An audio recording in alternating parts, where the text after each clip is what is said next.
എല്ലാവർക്കും നമസ്കാരം. ഇന്ന് മനോഹരമായിട്ടുള്ളൊരു സബ്ജക്റ്റാണ്. മനോഹരം എന്ന് തന്നെയാണ് പേര്. എന്താണെന്നറിയോ, മനസ്സിനെ സ്വാധീനിക്കുന്ന അല്ലെങ്കിൽ മനസ്സിനെ ഏറ്റവും സ്വാധീനിക്കുന്ന കുറേ വിഷയങ്ങൾ ഉണ്ട് നമ്മുടെ ലോകത്ത്. അവർക്ക് ആ ഓരോ വിഷയങ്ങൾക്കും ആകർഷകത്വം എന്ന് പറയുന്നൊരു കാര്യമുണ്ട്. വാക്കുകളിലെ ആകർഷകത്വം അല്ല, വാക്കുകളെ കൊണ്ട് ജീവിക്കുന്ന കുറേ ആളുകളുണ്ട്. അവർക്ക് എന്താണ് വാക്ക് കൊണ്ട് ആളുകളെ സ്വാധീനിക്കാൻ പറ്റുന്നു എന്നുള്ളത് കൊണ്ട് അവർക്ക് വാക്കുകൾ ആകർഷകമാണ് എന്നുള്ളതാണ്. തമാശയാവാം, സീരിയസ് ആയിട്ടുള്ള കാര്യങ്ങളാവാം, അല്ലെങ്കിൽ മൂല്യവത്തായിട്ടുള്ള കാര്യങ്ങളാവാം, ഉപദേശമാവാം, എന്തുമാവാം. അവരുടെ ഉപദേശങ്ങൾക്കൊരു മനോഹാരിത ഉള്ളതുകൊണ്ട് ആളുകൾ പെട്ടെന്ന് അതിൽ ആകൃഷ്ടരാകുന്നു, അല്ലേ? അങ്ങനെയല്ലേ സാധാരണയായിട്ട്. അക്ഷരങ്ങളുടെ മനോഹാരിത, അക്ഷരങ്ങൾ എന്ന് വെച്ച് കഴിഞ്ഞാൽ അക്ഷരങ്ങളുടെ അവതരണ രീതിയുടെ മനോഹാരിതകൾ കൊണ്ട് പുസ്തകങ്ങൾ എഴുതുന്ന ആളുകളുണ്ട് നമ്മുടെ നാട്ടിൽ, അല്ലേ? വാക്കുകൾ, അക്ഷരങ്ങൾ. അതുപോലെ തന്നെ തമാശകൾ പറഞ്ഞിട്ട്, അത് വാക്കുകളുടെ ഭാഗമാണ്. തമാശകൾ പറഞ്ഞിട്ട് അഭിനയത്തിൻ്റെ മനോഹാരിതകൾ കൊണ്ട് ലോക മനസ്സിനെ കീഴടക്കിയ അനേക ആളുകളുണ്ട്. വാക്കുകളിൽ തന്നെ സംഗീതം കൊണ്ട് ആളുകളെ സ്വാധീനിച്ച ആളുകളുമുണ്ട്. ഇങ്ങനെ ഓരോന്നുമായിട്ട് ആളുകളെ സ്വാധീനിക്കുന്നു. അപ്പോൾ ദേഹത്തിൻ്റെ മനോഹാരിത അതുകൊണ്ട് കുറേ ആളുകൾ ജീവിക്കാറുണ്ടല്ലേ. ദേഹത്തിൻ്റെ മനോഹാരിത, സൗന്ദര്യം എന്ന് പറയുന്നതൊക്കെ കൊണ്ട് അങ്ങനെ ആകർഷിച്ചിട്ട് ജീവിക്കുന്ന ആളുകളുണ്ട്. ശക്തിയുടെ മനോഹാരിത, ബലം കൊണ്ടുള്ള ജീവിതമുണ്ട്, അങ്ങനെയുണ്ട്. ഇതിലെല്ലാം ആളുകൾക്ക് അവരുടെ മനസ്സിനെ സ്വാധീനിക്കാൻ പറ്റിക്കഴിഞ്ഞാൽ, പിന്നെ വ്യക്തിത്വ പ്രഭാവങ്ങൾ കൊണ്ട് ആളുകളുടെ മനസ്സിനെ സ്വാധീനിച്ച ആളുകളുമുണ്ട്. ഇങ്ങനെ മനോഹാരിതകൾ കൊണ്ട് ആളുകളെ സ്വാധീനിക്കാൻ ഓരോ വ്യക്തിക്കും കഴിവുണ്ട്. എല്ലാ വ്യക്തികൾക്കും മനോഹാരിതയുണ്ട്. ശബ്ദങ്ങൾക്കാകട്ടെ, മുഖസൗകുമാരികൾക്കാവട്ടെ, വാക്കുകൾക്കാവട്ടെ, അക്ഷരങ്ങൾക്കാവട്ടെ, പ്രവർത്തികൾക്കാകട്ടെ, ഏത് തരത്തിൽ എന്തെങ്കിലും ഒരു തരത്തിലുള്ള ഒരു സൗകുമാരികത അല്ലെങ്കിൽ സൗന്ദര്യം അല്ലെങ്കിൽ മനോഹാരിത എല്ലാ ജീവജാലങ്ങൾക്കും ഉണ്ട്, എല്ലാ മനുഷ്യർക്കും ഉണ്ട്. അതിനെ തിരിച്ചറിയുന്നിടത്താണ് നമ്മളുടെ വിജയം എന്ന് പറയുന്നത്. ചില ആളുകൾ ചിലപ്പോൾ വിചാരിക്കും, ഒരു നിലവാരമില്ലാത്ത വാക്കുകളാണ് പറയുന്നതെന്ന് വിചാരിക്കുക. പക്ഷെ അത് കേൾക്കാൻ പോലും ആളുകളുണ്ട് എന്നുള്ളതാണ് സത്യം. ചില ആൾ മൂല്യമുള്ള വാക്കുകൾ പറഞ്ഞാൽ അത് കേൾക്കാൻ ആളുകൾ തീരെ ഇല്ല എന്നുള്ളതും മറ്റൊരു സത്യമാണ്. അപ്പോൾ അവരവരുടെ ജാതകങ്ങളിൽ, എല്ലാ ജാതകങ്ങളിലും നമ്മൾ നോക്കിക്കഴിഞ്ഞാൽ ഓരോ ഗ്രഹങ്ങളുടെ സ്വാധീനം കൊണ്ടാണ് അവർക്ക് ഈ കഴിവുകൾ ഉണ്ടാകുന്നുള്ളതാണ്. അപ്പോൾ ആ ഗ്രഹങ്ങളുടെ സ്വാധീന ശക്തിയെ പറ്റി നമ്മൾ അറിഞ്ഞു കഴിഞ്ഞാൽ നമ്മളെ സ്വാധീനിക്കുന്ന എന്താണ്, അതറിഞ്ഞു കഴിഞ്ഞാൽ നമ്മൾക്ക് അത് തന്നെ ഉപജീവനമായിട്ട് എടുക്കുക എന്നുള്ളതാണ്. പലതരത്തിലുള്ള സ്വാധീനങ്ങൾ നമുക്കുണ്ടാവാറുണ്ട്. ഇപ്പം ചില ആൾ, ഞാൻ പറഞ്ഞതുപോലെ, അക്ഷരങ്ങളുടെ മനോഹാരിത, ചിത്രങ്ങൾ വരക്കാനുള്ള കഴിവുകൾ കൊണ്ട് അങ്ങനെയാവാമല്ല. പാട്ടുകൾ പാടുക, ചിത്രം വരയ്ക്കുക, ഇങ്ങനെ കലാപരമായിട്ടുള്ള വിഷയം മാത്രമല്ല, എല്ലാ തരത്തിലുള്ള കാര്യങ്ങളുമായി ഇത്തരത്തിൽ ചിന്തിക്കാം. പറഞ്ഞു വരുന്നത്, ഇങ്ങനെ ഓരോ വ്യക്തികൾക്കും കഴിവുണ്ട്.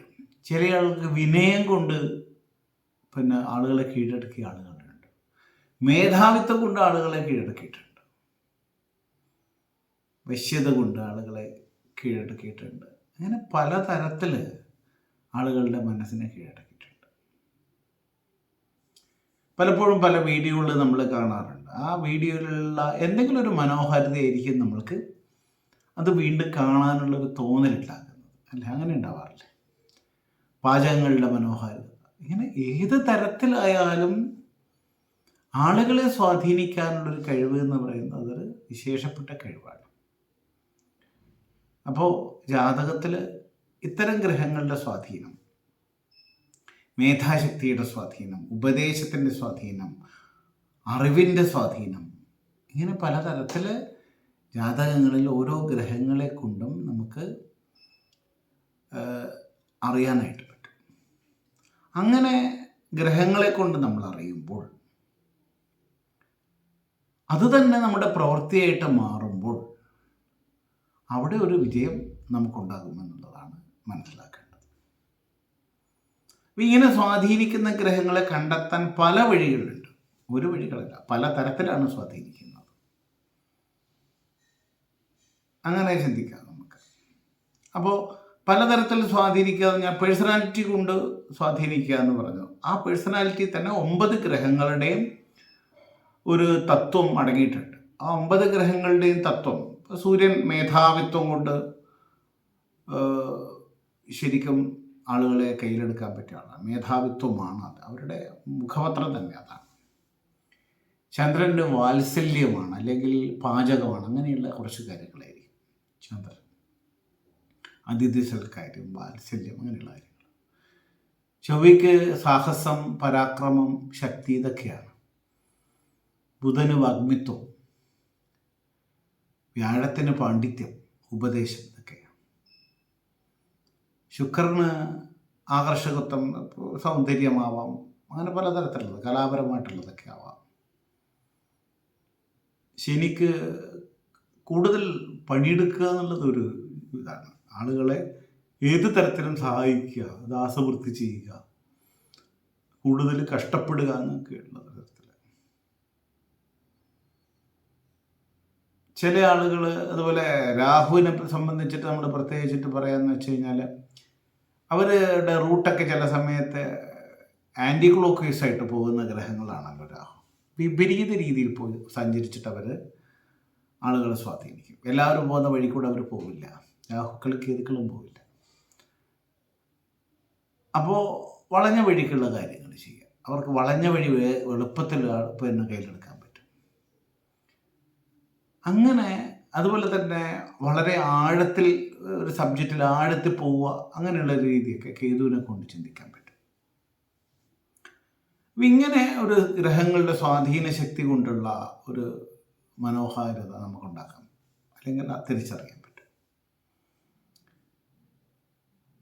ചില ആളുകളുടെ ജാതകത്തിൽ ഈ പറയുന്ന ഗ്രഹങ്ങളുടെ സ്വാധീനത്തെ അറിയാൻ കുറച്ച് പാടുണ്ട്.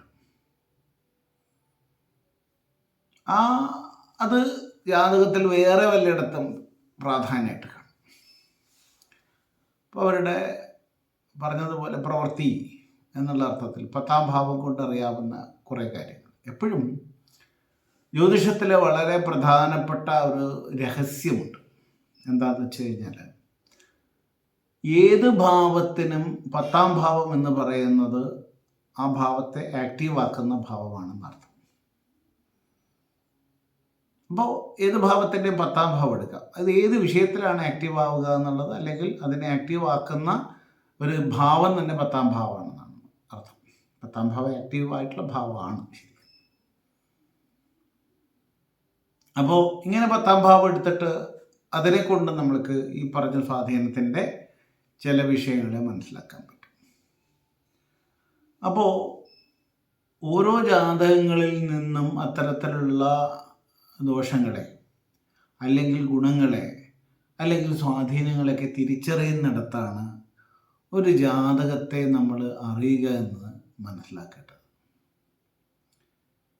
അല്ലാതെ പലരും ചിന്തിക്കുന്ന വെച്ചാൽ നമ്മൾ ഈ പറഞ്ഞു കഴിഞ്ഞാൽ ജാതകത്തിലെ ദോഷം ഇല്ലാതാവും. ചില ആൾ ദോഷം മാറുന്നത് വരെ കാത്തിരിക്കാറുണ്ട്. അങ്ങനെ കാത്തിരിക്കുന്നുണ്ട് എന്നർത്ഥം.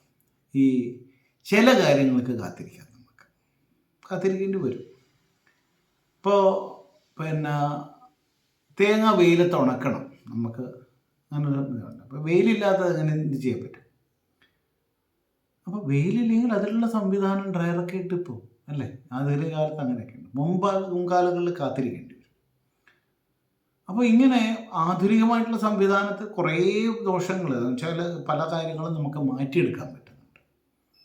അതുകൊണ്ട് ബുദ്ധി കൊണ്ട് ആലോചിച്ചാൽ പലതിനും പരിഹാരമുണ്ടാകും. ഈ ആളുകൾ ചോദിക്കാറുണ്ട്, പരിഹാരത്തിന് കൊണ്ട് വല്ല കാര്യമുണ്ടോ? പരിഹാരമെന്ന് ഒരേ ദോഷത്തിന് എല്ലായ്പ്പോഴും ഒരേ പരിഹാരം ആയിരിക്കില്ല. വ്യക്തി, ദേശം, കാലം, കുലം ഇതൊക്കെ അടിസ്ഥാനപ്പെടുത്തിയിട്ട് പരിഹാരങ്ങളുടെ രീതിയൊക്കെ മാറും. പക്ഷെ അതിനകത്തൊരു യുക്തി ഉണ്ടാവും എന്നുള്ളതാണ് മനസ്സിലാക്കേണ്ടത്. പരിഹാരങ്ങളൊക്കെ എപ്പോഴും യുക്തിഭദ്രമായിരിക്കും എന്നുള്ളതാണ്. എല്ലാവർക്കും ഒരാൾക്കൊരു പരിഹാരം, ഒരു ദോഷത്തിനൊരു പരിഹാരം പറഞ്ഞു കൊടുക്കുന്നു വിചാരിച്ചിട്ട് എല്ലാവർക്കും ആ പരിഹാരം വർക്ക് ചെയ്യില്ല. അങ്ങനെയുണ്ട്. അപ്പോൾ അതുകൊണ്ട് അത്തരം പരിഹാരങ്ങൾ ആളുകളെ അപേക്ഷിച്ചിട്ട്, എന്നുവെച്ചാൽ ആപേക്ഷികമായിട്ടാണ് അത്തരം പരിഹാരങ്ങൾ നിശ്ചയിക്കുന്നത്. അത് എല്ലാവർക്കും കോമൺ പരിഹാരം എന്നുള്ള അർത്ഥത്തിൽ ചിന്തിച്ചാൽ പറ്റില്ല. ഞാൻ മുൻപ് പറഞ്ഞിട്ടുണ്ടെന്ന് തോന്നുന്നു, എന്നാലും പറയാം. കുട്ടികളില്ലാത്ത ആളുകൾക്ക് നമ്മൾ അമ്പലത്തിൽ പോയി പരിഹാരം അങ്ങനെയൊക്കെ നമ്മൾ ചെയ്യും. ഒരാൾക്ക് ഞാൻ പറഞ്ഞു കൊടുത്ത പരിഹാരം ഭാര്യയും കൂട്ടിയിട്ട് ഭാര്യയുടെ വീട്ടിൽ പോയി താമസിക്കാനാണ്. അങ്ങനെയും ചെയ്യാം.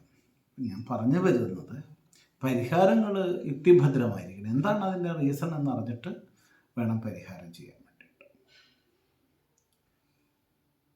മറ്റൊരു കാര്യം, നമ്മൾ പൊരുത്തം നോക്കുന്നു എന്ന് വിചാരിക്കുക. പൊരുത്തം എന്ന് പറയുന്നതിന് എന്താണ്? ഒരു ദോഷത്തിന് പരിഹരിക്കാനുള്ള ഗുണം മറ്റേ ജാതകത്തിലുണ്ടെങ്കിൽ അതൊരു പൊരുത്തമാണ്. അങ്ങനെയല്ലേ പറയാം. അപ്പോൾ എന്താ ദോഷം, എന്താണ് അതിൻ്റെ പരിഹാരം, ഇതാണ് നമ്മൾ തിരിച്ചറിയേണ്ടത്. ഒരു ജാതകത്തിൽ 7 പാപഗ്രഹം നിൽക്കുന്നു എന്നത് എന്ത് ദോഷമായിട്ടാണ് അറിയുക? അല്ല, 7 പാപം നിൽക്കുന്നു എന്ന് പറഞ്ഞപ്പോൾ 7 ചൊവ്വയാണെങ്കിൽ ഭാര്യയുടെ പങ്കാളിയുടെ ജാതകത്തിൽ 7 ചൊവ്വ വേണം. അത് ശരി, അങ്ങനെയല്ല. 7 ചൊവ്വ നിൽക്കുന്നതിൻ്റെ ഫലം എന്താണ്? അല്ല, 7 ചൊവ്വ നിന്നാൽ ദാമ്പത്യ ദുഃഖമാണല്ലോ ഫലം. ഇപ്പം ദാമ്പത്യ ദുഃഖം വേറെ ആൾക്ക് വരുന്ന ഒരാളെ വിവാഹം ചെയ്താൽ ദാമ്പത്യ ദുഃഖം ഇരട്ടിക്കല്ലേ ചെയ്യുക സാധാരണ, അല്ലേ? പങ്കാളിയുടെ ജാതകത്തിൽ ഇതേ ദോഷം ഉണ്ടെങ്കിൽ ഇരട്ടിക്കും എന്നുള്ളതല്ലേ അർത്ഥം? അങ്ങനെയല്ല. ഈ 7 ചൊവ്വ നിന്നാൽ എന്തൊക്കെ ഫലം ഉണ്ടാവാം? വിവാഹത്തിന് ലേറ്റാവാം, വിവാഹം അല്ലെ, വിവാഹ തടസ്സം ഉണ്ടാകാം എന്നൊരു ഫലം. ഇപ്പം വിവാഹം എത്ര ആലോചിച്ചാലും വിവാഹം നടക്കില്ല. അങ്ങനെ ഒരു ദോഷമുണ്ട്. ചില ആളുടെ ജാതകത്തിൽ അങ്ങനെയല്ല ഉണ്ടാവുക. വിവാഹം വേഗം നടക്കും, എന്നിട്ടോ നടന്നിട്ട് ദോഷം അനുഭവിക്കും. വിവാഹം നടന്ന ശേഷം അവർക്ക് ദുഃഖം അനുഭവിക്കും. അങ്ങനെയുള്ള ഫലമുണ്ട്. പങ്കാളിക്ക് എന്തെങ്കിലും ആരോഗ്യത്തിന് ബുദ്ധിമുട്ടുണ്ടാവുക, ആയുസ്സിന് ബുദ്ധിമുട്ടുണ്ടാവുക, സ്വഭാവത്തിന് വൈകല്യം ഉണ്ടാവുക, ഇങ്ങനെയുള്ള പല പ്രശ്നങ്ങൾ, സാമ്പത്തികമായിട്ടുള്ള ബുദ്ധിമുട്ടുണ്ടാവുക. വിവാഹം കഴിഞ്ഞ ശേഷം ദുഃഖിക്കും. വിവാഹം കഴിഞ്ഞ ശേഷം ദുഃഖിക്കാൻ യോഗമുള്ള ആൾക്ക് നേരത്തെ വിവാഹം ചെയ്താൽ എന്താ സംഭവിക്കുക? കുറച്ച് കൂടുതൽ അനുഭവിക്കും. അപ്പോൾ അവർ ലേറ്റായിട്ട് വിവാഹം ചെയ്താൽ മതി എന്ന് നമുക്ക് തീരുമാനിക്കാൻ വേണമെങ്കിൽ. പക്ഷേ യോഗം ഉണ്ടെങ്കിൽ അതിനെ തടുക്കാൻ പറ്റുകയും ചെയ്യില്ല. അപ്പോൾ ഏത് തരത്തിലുള്ള ദോഷമാണ് നമ്മുടെ ജാതകത്തിലുള്ളത് എന്ന് തിരിച്ചറിഞ്ഞിട്ട് അതിനനുസരിച്ച്, അപ്പോൾ ഈ പറയുന്ന പോലെ ആരോഗ്യപരമായിട്ടുള്ള ദോഷങ്ങൾ പങ്കാളിക്ക് ഉണ്ടാകുമെങ്കിൽ അതിനനുസരിച്ചിട്ടുള്ള തരത്തിലുള്ള ഹെൽത്ത് ഡീറ്റെയിൽസൊക്കെ അറിഞ്ഞിട്ട് വിവാഹം ചെയ്യും എന്നുള്ളത് ചിന്തിക്കും. ഇങ്ങനെ ഓരോ ദോഷത്തിനും ഓരോ പരിഹാരം എന്നതാണ് പൊരുത്തത്തിൽ നമ്മൾ മനസ്സിലാക്കേണ്ടത്. അല്ലാതെ 7 ചൊവ്വന്നാക്കി 7 ചൊവ്വ അത് പറ്റില്ല. അല്ല, 7 ചൊവ്വന്നാക്കി 7 ചൊവ്വയിൽ ഈക്വലായിട്ടുള്ള ദോഷം അല്ല സർ വേണ്ടത്. അതിന് കോമ്പൻസേറ്റ് ചെയ്യാനുള്ള ഗുണമാണ് വേണ്ടത്. അപ്പം അങ്ങനെ ചിന്തിക്കണം അതിനകത്ത്. അപ്പം പലപ്പോഴും ആളുകൾക്ക് തെറ്റിദ്ധാരണ ഉണ്ടാവുന്നുണ്ട് ഇക്കാര്യത്തിൽ. ദോഷങ്ങളുടെ സമാനത എന്ത് സംഭവിക്കും? ദോഷത്തെ വർദ്ധിപ്പിക്കും. ദോഷത്തെ ഉൾക്കൊള്ളാനുള്ള കഴിവ്, ദോഷത്തെ പരിഹരിക്കാനുള്ള കഴിവ്, ഇതൊക്കെയാണ് ജാതകത്തിൽ എപ്പോഴും വേണ്ടത്. ഇത്രയൊക്കെ മനസ്സിലാക്കി കഴിഞ്ഞാൽ ഇതിൻ്റെ ഏകദേശം ഒരു ഐഡിയ ഉണ്ടാവും ആളുകൾക്ക്. പലരും ചിന്തിക്കുന്നത് തെറ്റായിട്ടാണ് വിഷയത്തിൽ. ഒരാൾക്ക് ഒരു യോഗം അനുഭവിക്കണം എന്നുണ്ടെങ്കിൽ അത് അനുഭവിക്കണം. ദൃഢമായിട്ടുള്ള ഫലമാണെങ്കിൽ അനുഭവിക്കുക തന്നെ ചെയ്യും. എത്ര പരിഹരിച്ചാലും അങ്ങനെ ഉണ്ടാവും. ഒന്നും ചെയ്യാൻ നിർവാഹമില്ല. കാരണം നമ്മൾ അനുഭവിക്കേണ്ടത്. പക്ഷെ അനുഭവിക്കാൻ, അതിനെ നമുക്ക് മാനേജ് ചെയ്യാനുള്ളൊരു കഴിവ് നേടിയാൽ ആ ദോഷങ്ങളൊക്കെ വളരെ ലഘുവായിട്ട് മാറും. അതുതന്നെയാണ് എൻ്റെ വ്യത്യാസം. അതിനാണ് പരിഹാരങ്ങളൊക്കെ നമ്മൾ ചെയ്യുന്നത്. ഓക്കെ, ഏകദേശം ഒരു ധാരണ കിട്ടിയല്ലോ. ബാക്കി അടുത്ത വീഡിയോയിൽ പറയാം. ഓക്കെ, നമസ്കാരം.